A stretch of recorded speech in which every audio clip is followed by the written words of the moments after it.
Welcome back, ladies and gentlemen, to the second game of today, and the first best of three between NIP and Pulse eSports. The winner of this game will go on to the finals between the Fox Sound and, well, the winner of this match. And the first game went to NIP with a 52-minute first game. So I'm Pulse, I'm joined by Stress, and again, we've had no first ban. We'll see where that comes out. I'm a little bit behind as I'm on the stream since we don't have enough room in the lobby. But that was a pretty long first game that NIP looked like they were in control and then kind of just engaged kind of poorly into Pulse. We'll see whether they'll back out of the lobby and actually have a first ban here. Doesn't look like it. Well, interesting. So I said ban to Amin and he said NDA. So I don't know if that means non-disclosure agreement, which is a bit weird of a thing to say to a shoutcaster. Oh, okay, it's going to be another ban. So, oh, okay. But it has been banned out. You're confusing me, Amin. The words that are coming from your mouth do not make sense. Okay, we're going to go through the rest of the bans and see exactly what happens. But, okay, so Yasser, we'll comment on what we can see, fresh in the leads. Okay, I still haven't had that updated for me yet. I most certainly didn't get an NDA through the post for this game, so we will see. It would be terrible if we went into a game and the teams were just like, NDA, we can't tell you our picks or bans, and you actually kind of have to cast blindfolded because none of you guys can see this game. And we have to redact the stream. On the stream, it's just redacted in the middle. That would be fantastic. Not fantastic for viewing, but it would be funny for 5 minutes.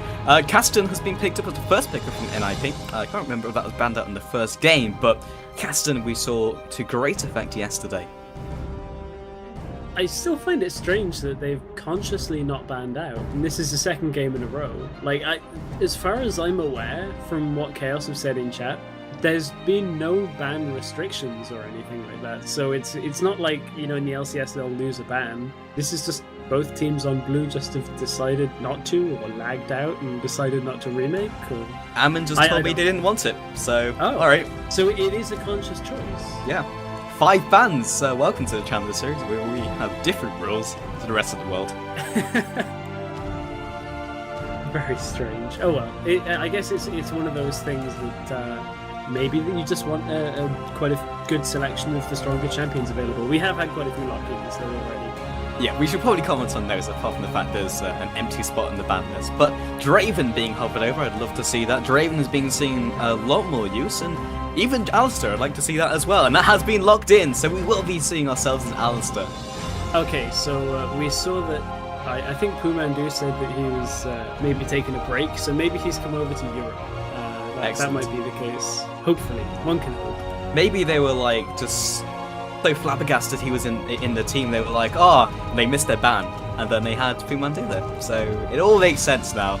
I even know what I'm talking about. I'm pretty sure we also have rules on bringing in bringers halfway through a best of 3, so I'd be a little bit surprised if that was the case, but we do have a lot of lock-ins. Kassadin being let through, as you said earlier, is quite a big thing, because normally we see Kassadin locked out of the game, and alongside that Kha'Zix, that is quite a lot of damage in those team fights. Well, they liked themselves a reset composition last time with the Jinx and Kha'Zix. This time they're going to go with another assassin just to get the ball rolling. With the front line might just be Alistair, with it not really having too much in the ways of tanking this mid lane, definitely not in the jungle. We'll see what they bring into the top lane, but Alistair already being brought out. I'm not really sure how the interactions work with Leona, because when you have an older champion who have displacements, really funky things happen.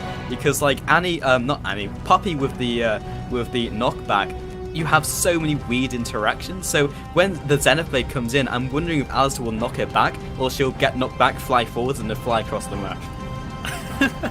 I'm not too sure about the whole flying across the map aspect of Alistair, but I think it does give good counter-engage to their counter-engage. So rather than Leona being used as somewhat of a defensive engage tool, where you've been engaged upon and then using Solar Flare, I kind of have to think that in lane, at least, Freeze is going to be, unless they get a blatantly obvious headbutt pulverize combo, I think that's going to be more of stopping after the Zenith Blade. Yeah, and welcome to Korea. NIP's lineup looks incredibly Korean, with Mundo going to be picked up in the top lane like we saw in the first game, but also the Draven and Alistair in the bottom lane, so that's probably the most snowbally composition I've seen for a while. We actually saw Draven out of I'm a Cutie Pie in the previous, this week's NALCS. So, I mean, Draven does have some utility. People have realized now that, they changed his passive, took away the early game damage, but gave him extra ways of getting gold.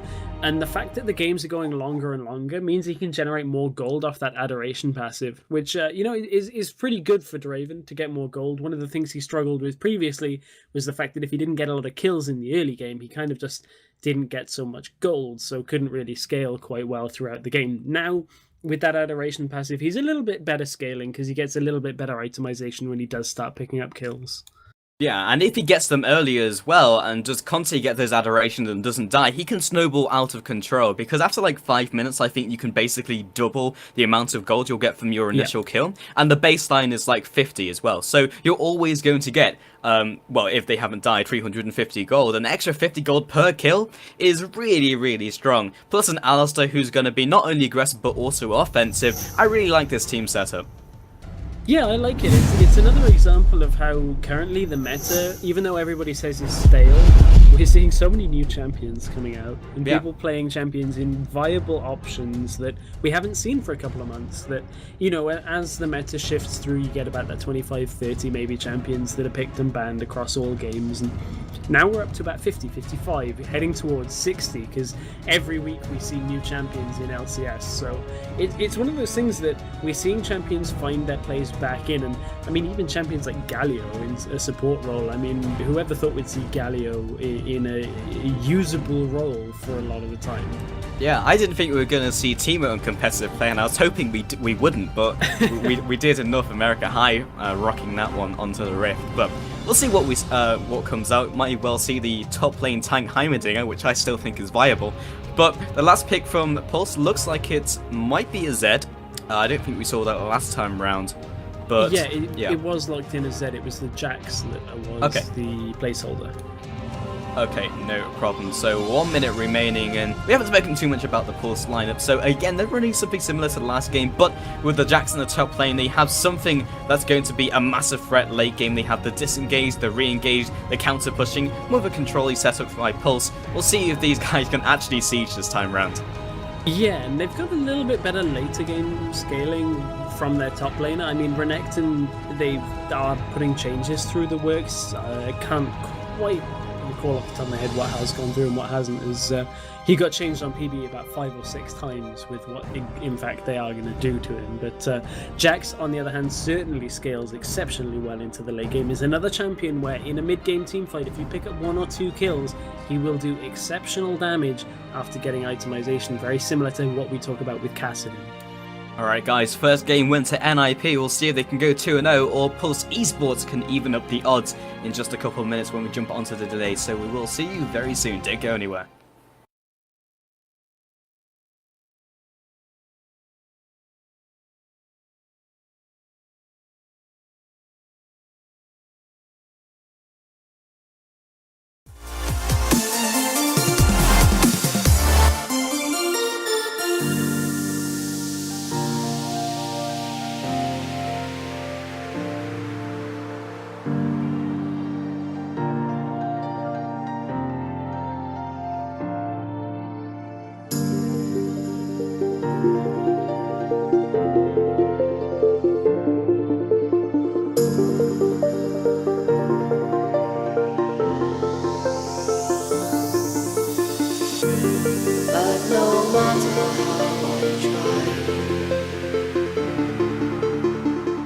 You still won't look me in the eye. Are you afraid you'll fall into the darkness that's inside? Close my arms are open wide. Hold me close till we hear the ground. Never know that the only sound is my heartbeat like a hummingbird. Hear my heartbeat like a hummingbird.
Time is fleeting, you say. When I grab your hand, you turn away. We chased after the sun and the fading light of day. Watch the broken shards slip away.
Welcome back, ladies and gentlemen, to the second game of this best of 3 between Ninjas in Pyjamas and Pulse eSports in the US Challenger Series number 18. So, we are on to the rift. I am Pulse, I am joined by Stress. Yeah, and we are into game here, and after a very long game one, we'll see how both teams are going to keep their composure to this. Remember, if you guys are enjoying the Challenger Series action so far, you could be enjoying it even more as we head towards our grand finals. Type !bet into chat. You'll get a link to eSports Venture where you can bet on our grand finals, which are coming up later this evening. And you'll also get a redeem code in there for Chaos TV, which will give you an extra €5 when you deposit €20, and also an extra 10% on top of that. So if you deposit €20, you'll get 27 to bet as you wish on the website. They also do LCS betting as well. But game number 2 here of our semi-finals between NIP and Pulse. Let's see how long this one goes. Yeah, so the last one was 52 minutes, and it was quite a long game because neither team could really siege properly until we had teams hitting critical mass, and no team could get any stronger because everyone's rapidly approaching full item build, so they had to go for that engagement eventually. Mundo eventually allowed Zoro to tank up that turret, not take any damage at all, and just siege in onto that base. So NIP going to go with a fairly defensive lineup at the very start of the game. And we say how long will this one last, and that's kind of alluding to the fact that we have a number of champions that get better and better the longer this game goes on. You look at Jax, you look at Kassadin, all champions that do better. You can see already the headbutt coming out from Mithy just to keep Woolator on his toes, and this is similar to start to the first game for that bottom lane. Yep, Alandix just throwing down the damage, and this is the first time we've seen Alistair, I think, in the Challenger Series. There's the headbutt. The classic split combo, as I like to call it, as I've had many games with Stress playing Alistair. Yeah, you tend to play him in mid lane or top. Not exactly the most orthodox place for Alistair. You play him conventionally, and you headbutt, and then Mr. Pulverize, and then Pulverize. So I'm going to take my mechanics, thank you very much, Stress. But in the bottom lane, Mithy knows exactly what he's doing. He knows much more than both of us. There's the flash already from Woolator. He's very scared of that damage. And Freezes follows up with those axes. That's quite an aggressive lane, a repeat of what we saw last time. Yeah, and you can see the importance of hitting level 2 there. It meant that NIP just had more engaged potential on Pulse. With Headbutt and Pulverize available, they output so much damage that before Spell Shield's available for Sivir, it's very difficult for a Sivir Leona lane to withstand that because there is no sustain. It's going to be very difficult for NIQ to sustain through this, but managed to get the Living Shadow before he gets silenced, and Amen is unable to get that gank off. Yeah, and that's going to go a fair way there to trying to push 760 back as much as possible, because they've only got until he hits level 6 before they can go aggressive. But here comes Kikis in from the backside. Yep, he's gonna go in from behind. The flash comes out, and Nuke Duck is A-OK. But Kikis gonna, well, sort of tax the lane, just help NIQ farm this one out. That was actually a really good excessive force for setting up those creeps. This is a big wave pushing in the bottom lane here, and you can see, even though Wooditer and Elendix have pretty much passively regened up on their health from that earlier engage, they still are having trouble staying under that tower, because Freeze is doing a good job of juggling those empowered axes, pops the movement speed, and lands another shot. Yeah, and if they get engaged upon again, White has got nowhere really to run, because apart from the spell shield, and if they bait that out, then there's no flash, because that's down from the initial engage. So Miffy is in very good shape. He's basically just as aggressive he wants to be, and Alistair makes it very difficult to CS in the early stages of the game with that extra healing, just when someone's about to CS can really put them off. Zero gets engaged upon by Jokeys, and that's a lot of damage to Zero already. And the thing is, the longer this game goes on, the better Jokeys is going to fare in that lane. So Zero really needs to get aggressive when he can in that lane, and really try and shut down Jax as much as possible. Armin's also going to have to try and stay around that lane and push him back further into the game as they possibly can, because the Jax can be a very big late game terror, and that's what they're doing. They're gonna give this a shot. The leap strike comes down and the counter strike gets a stun onto two. The minion wave has already come in, and Ammon just becomes a jumping post for Jokeys. Yeah, Jax is pretty easily escapable, has that leap strike available, didn't even need to burn flash or anything like that. So it's one of those cases that they just have to keep putting pressure onto Jax to make sure that he's not farming too easily in lane. But as soon as Nuke Duck hits level 6, I wouldn't be surprised to see him start to roam either to the top or to the bottom, just to try and put as much pressure on the lanes as possible.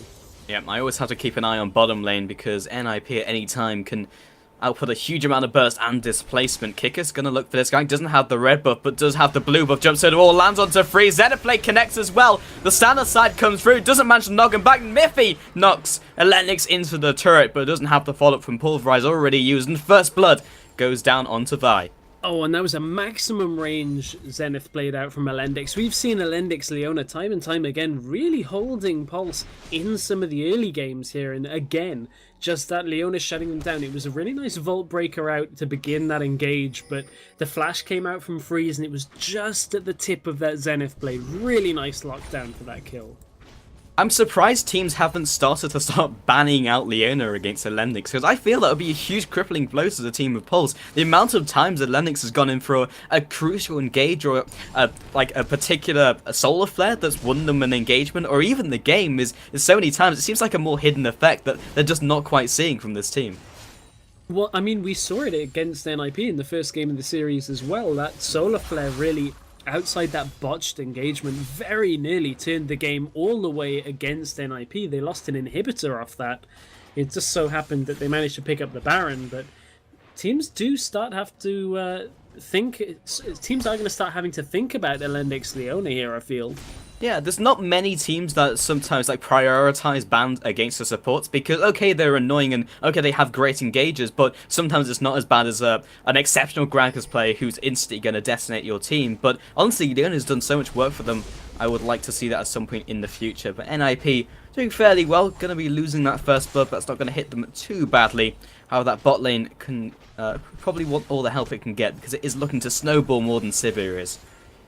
Now, Nuke Duck actually used Teleport then, I believe, to get back into lane, so that's not going to be available for him, but he has reached a crucial point in the game. He's hit level 6, now up to level 7, has a blue buff, and also has the Catalyst to protect us. So that's a key point where Kassadin really can start to roam and start having an effect on the early game team fights. Now, will the Dragon fight start to pick up? Because we haven't seen them very early on in games recently. It's been mostly teams sneaking early dragons away, rather than in the LCS you'll see a lot of 3v3 skirmishes in the bottom lane followed by a dragon. That's very characteristic of OGN as well.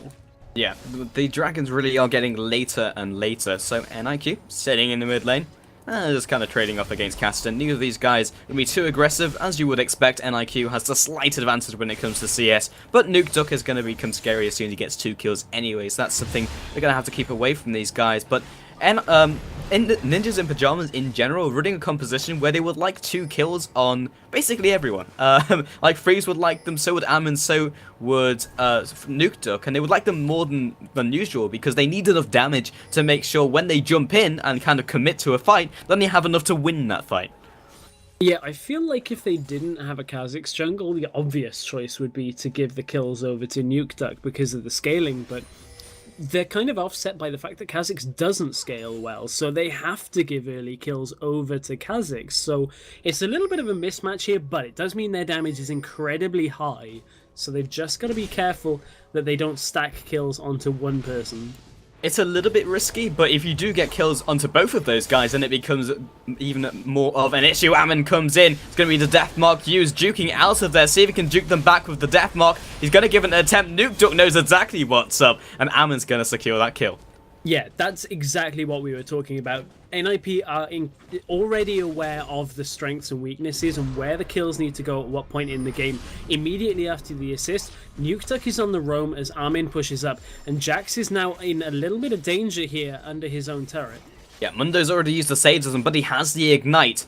Nuke Duck coming in, see if they can burst him down. Counter Strike's already being used. He's not going to get in range of that. Leap Strike comes down. Force Pulse comes across. Jumps underneath the turret. Grandmasters might come down, but it's going to be Zoro tanking up the turret. Flash is being used, and the ignite. They secure that kill. Yeah, and that, just Nuke Duck's experience here on Kassadin is showing itself. He knows that he doesn't need these kills, but Zoro gets engaged upon, too low health to do anything about it. Yeah, and Kikis, well, his experience shone through. Just being able to walk in lane, ult comes down, and is going to auto-attack you for the kill.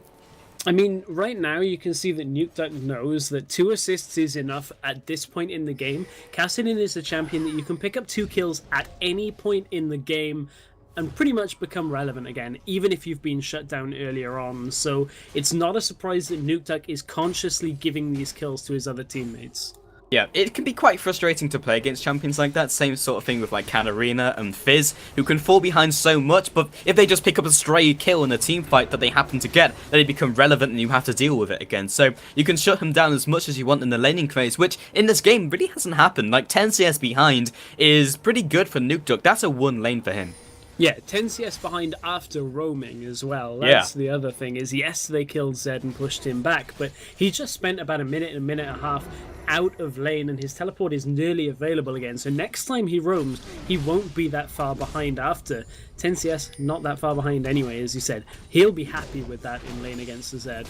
Okay, so Joki's jumping back onto Zoro. Going to be using that sadism, chunking him down. Bilgewater Cutlass has been popped, but Nuke Duck has come in for round 2. Northsphere comes out, didn't do quite as much damage as he was expecting, but definitely the Force Pulse will.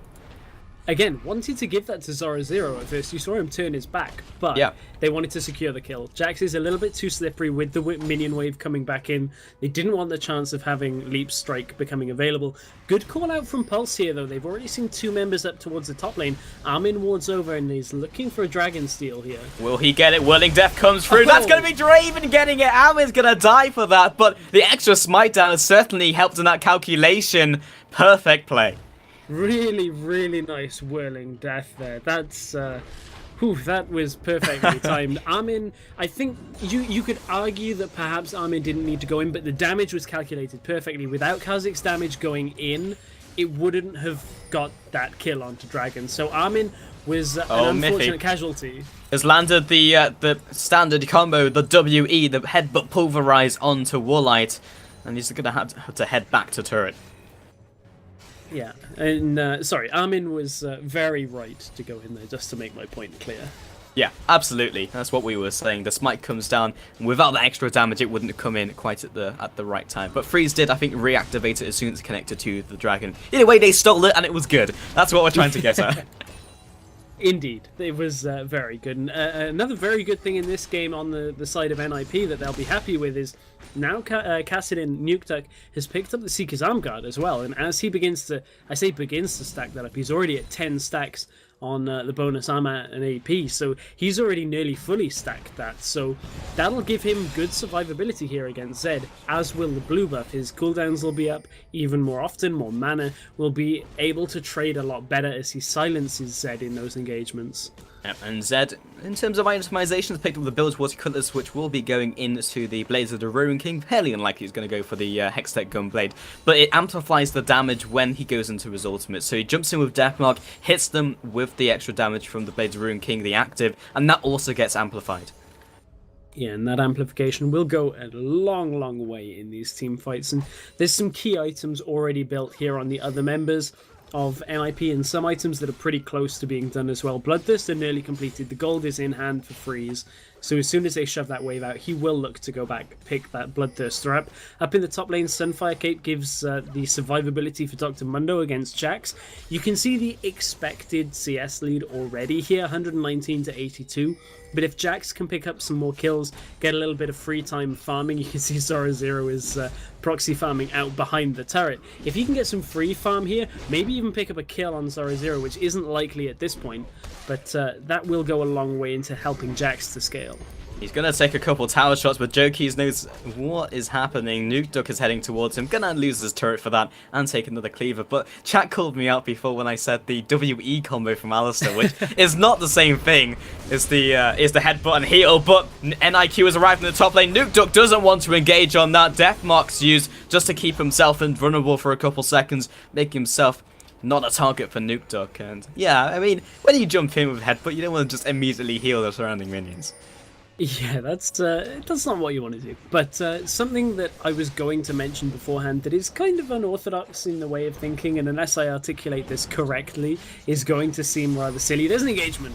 Yeah, but Civet has already come back from base. On the hunt has been used. Teleport comes down. This will be rapidly turned back in NIP's favor. Nuke Duck has come in, the classic summoner for that Kassadin, and now they're just being disrupted by Miffy. They will eventually take them down. Draven has been dropped too low, but Aaron has also reacted. Whirling Death comes across. Woollighter goes ahead and jukes out of the way of it, but there's the 2 kills we were talking about for Nuke Duck.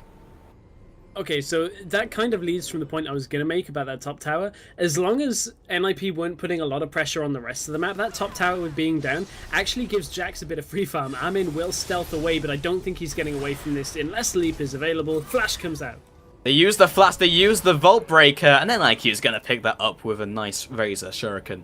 Yeah, but NIP are a little bit smarter than allowing Jax to free farm without doing anything. They commit people to the bottom lane, pick up a good few kills, and they still have themselves that 2-tower lead here. So if NIP can get the ball rolling on that, they already have the better late game composition. You can see 760 taking a lot of damage from Nuke Duck already. It's going to be a difficult game for Pulse to close out if they don't get some free time to farm.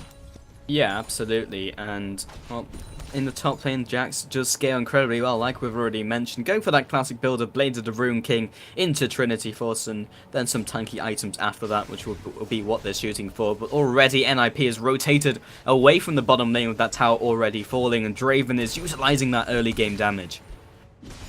Zora Zero also pushing up towards that top lane, trying to keep Jax as far away from the mid lane or any relevancy as possible. Yes, that does give him a little bit of ability to farm, but you can see already that difference staying in favor of Dr. Mundo. 40 CS is the difference in lane, so Pulse need to be careful they don't just get pushed in here. They've got a fairly mobile team composition by the fact that they've got champions that like to build Blade of the Ruin King for that additional move speed, as well as Civ on the hunt, so they can start chasing down members of NIP that overstay their welcome in the jungle. They do have to be careful that NIP don't get too many picks, though.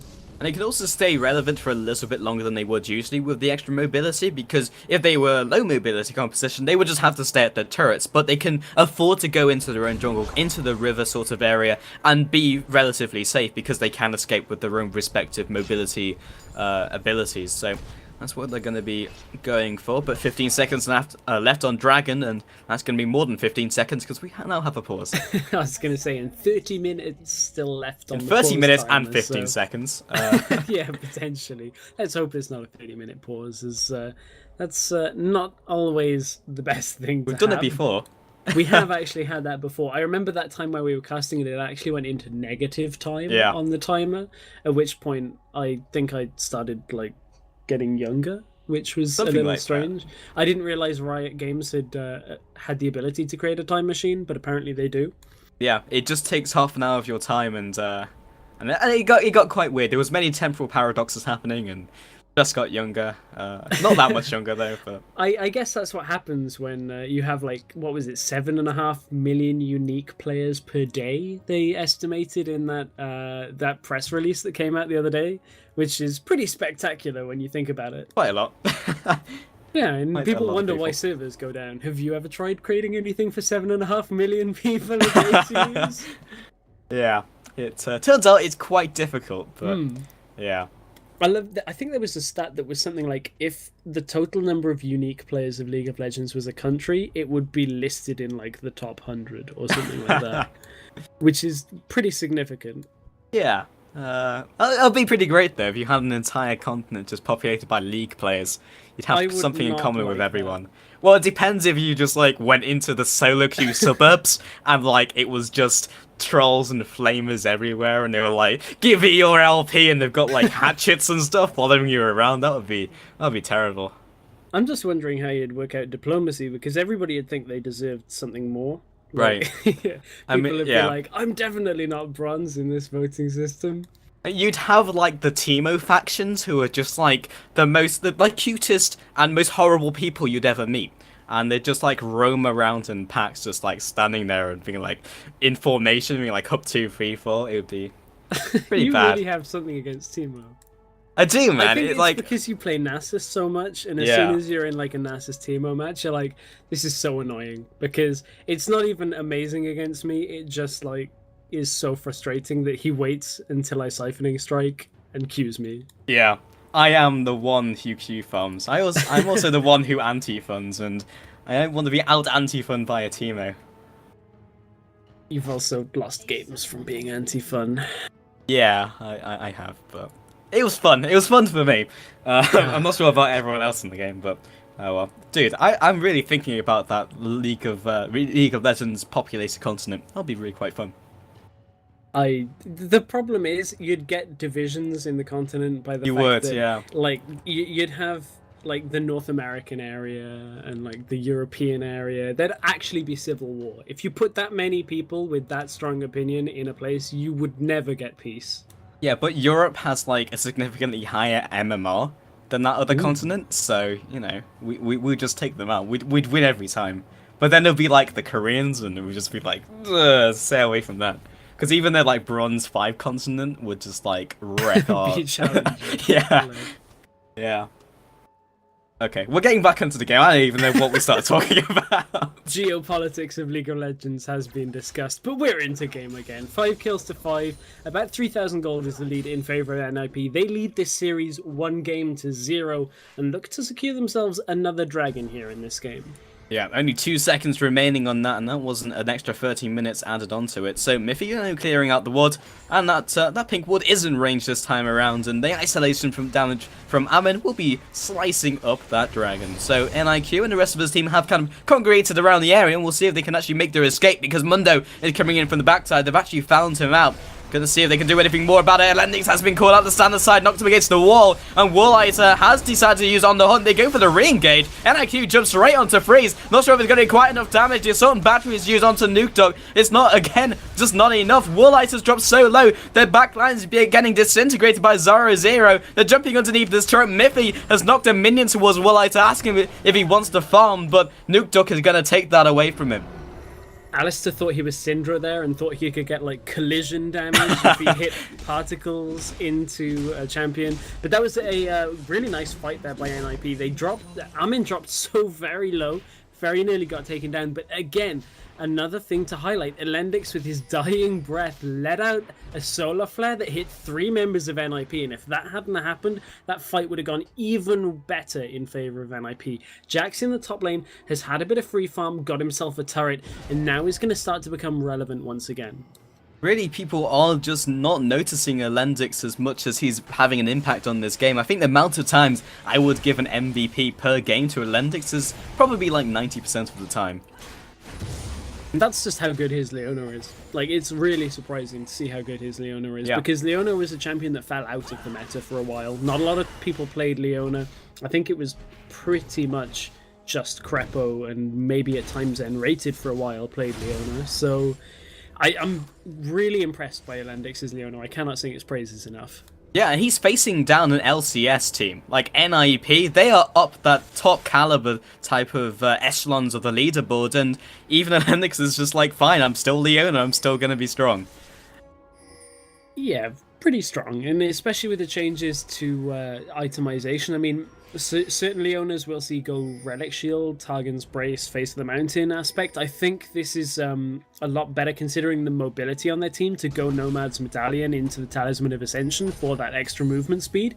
Gives a lot more chase down and disengage potential, which they're going to need in these fights to get away from a Kassadin and Kha'Zix. Yeah, and plus that extra cooldown reduction is great for the Solar Flare. It just means that's going to be up even more frequently. So it's going to be NIP roaming around the jungles of that team of Pulse, and they're going to have to kind of hang back just a little bit. But 8-6 is the current scoreline. A slight advantage in terms of Godel, not quite a slight, about a 5k advantage, but we didn't see that being too much of an issue last game when Pulse were quite happy just to keep on fighting them, even with that gold deficit. So we've hit a more stagnant stage of the game, but those big item spikes are being completed. That Bladed Rune King picked up by Zed, and the Bladed Rune King in the top lane from Jax. Actually going to try and fight Zorozaru. He's winning out quite significantly. Blasters forwards into the leap strike. He's still got the vision, but Zorozaru is kiting him around. Meanwhile, in the dragon area, Ammon has been caught out. The Sultan Batcher comes up, and he will be taking him down. Another kill onto that Assassin of Zed. They've got to be careful that NIP don't overstay their welcome. We've already talked about the picking potential of Pulse, and you saw Jokies is starting to reach a point. He's got Blade of the Ruined King, has himself a Phage already, so has a fair amount of damage. They've got to be careful now that the Pulse members just aren't catching out and aren't, landing too much damage from that Jax, because Jax will get stronger and stronger now. The roaming gang squad is very difficult to escape from Pulse. You've got Vi running you down the Assault and Battery, the CC from Leona, and also on the hunt if they need it. Plus, as soon as Zed gets in range, you are going to die rather quickly. With Ammon, or rather Nuke Duck, jumps on to NIQ. About 40% of HP, that's not too bad. No, not too bad indeed. That's here comes the chase though from NIP. Here comes the Cal, the actual combo this time, the W, the Q, not the heal, and Warlighter is not in good shape. His support has already dropped, and Freeze jumps forwards, also gets the kill. Nuke now underneath the turret, but also turns it around along with the damage from Freeze. The double kill comes out. Kickers has arrived at the wrong time. The flash into the Pulverize, the knock against the wall using the standard side. Shutdown for Miffy. NIP had the numbers advantage in that engagement, and that's when they can be aggressive in the enemy jungle, is when they know that they have their enemy outnumbered. Pulse can't fight against some of these members, not even 1v1, so they've just got to be very careful here, as Kassadin is 4-0-8, and now NIP turn towards Baron, and it's going to be nobody can stop this here from Pulse. Yep, Draven can chunk this down. He's got the blue buff as well, so he's just going to be spamming Blood Rush. He's going to have the extra attack speed for free. The huge axes are chunking down that Baron. It's going to fall before anyone can react. A 22-minute Baron, significantly faster than the first game. And you have to feel that the team compositions in this game have been a byproduct of NIP... the Nidalee being banned out here by NIP. Because Nidalee was banned out and they didn't ban another champion, it forced Pulse to ban champions they would have preferred to use on a Kassadin ban. Because as Red side, you obviously don't have first pick. Kassadin, if available, is almost 100% going to be first pick. So it was really smartly played by NIP here to actually leave out that ban. Seemingly it was purposeful to allow them to pick up Kassadin. Yeah, it worked out actually really well for them, and their team lineup is really strong. We mentioned if they do get ahead in terms of kills, as long as they have the kills in the right places, they're always going to be relevant, and it was really down to the early game of Pulse, making sure they didn't get those kills onto those big scary assassins, which already unfortunately happened. So they can't stop that from happening. They have to kind of just keep rolling with the punches, and they're going to be heading towards the dragon area rather. Freeze has been engaged on. The solar flare comes in. Freeze is going to get detonated. The follow with a sudden battery. There's the second kill but Force Pulse comes across and lands onto Free to flash into the Vault Breaker, knocks up these two guys momentarily, but NIP are still pretty healthy. To jump forwards, NIQ dropped so low, almost into the Death Chamber himself. Miffy will be probably dying for the help that he's supplying to Nuke Duck. Will be Rift walking out. They turn their attention, trying to get out of this one. Not sure if he can. The Zonius comes in, and Miffy is coming in. He lands the Pulverize onto Free. This might be enough to keep him alive, and this has allowed enough time for Mundo to come in from the backside, and those are 3 incredibly low members. As long as they keep kiting away, Nuke Duck can take out these guys. There's one for 0-0. Jokies cannot go and fight this Mundo, who is just on full HP and regenning all of their HP. The Whirling Death comes around the side, tags both of these guys. They will turn into assists for Draven. Nuke Duck again jumps in, jumps out. 0-0. This is the most protracted engage, and Nuke Duck jumps back in, picks another one. There's the double. NIQ has respawned from base. This has taken so long. And that's why you don't give Kassadin kills. He's so mobile and doesn't die fast because of the way he builds Rod of Ages, Zhonya's Hourglass, and Scales. It just meant they could prolong that fight with really well-placed Rift Walks to keep themselves alive. Good job by Miffy as well, holding his ultimate until they really had to, just to make sure he could peel for as much as possible for Nuke Duck, and 760 is going to get bursted down as well. Just gets run down by Nuke Duck, and they just don't have the instant damage to deal with Nuke Duck at this stage, and I don't have the lung capacity, and they don't actually have the game either. Pulse are going to go ahead and surrender this. NIP take this game at 25 minutes, take this series 2-0, and progress on to the finals. Wow, Nuke Duck Kassadin is scary. Very intelligently played as well. I mean, from the early game where he donated the kills and then managed to pick up 6 himself without dying and get 11 assists, he actually had 100% kill engagement. He was involved in every single kill in that game for NIP without dying. Yeah, that's why you don't give Kassadin to Nuke Duck, I think, is in a nutshell what we learned from this game. It was quite a strong performance. But anyway, guys, we'll be moving on to the finals today, which will be a best-of-5 series between NIP, who've just won the semi-finals that we'd had just now, that you just watched, and they will be facing down the Foxhounds, who were the winners of Challenger Series number 17. But I believe I will be joined by Messers for that stress. So thank you for joining me again for the first best-of-3 of the day. I'm sure this will be a recurring theme, but I look forward to working with you again in the upcoming days. Yeah, I'm looking forward to being back soon as well. Before we go, interesting fact about the Foxhound, I believe they were actually the first 5v5 ranked challenger team on Europe West as well. So you guys are in for a treat when we return. Make sure you put !bet into chat, get onto eSports Venture and place your bets ahead of this finals, as it is coming up very shortly. We'll be back with the finals in just a bit.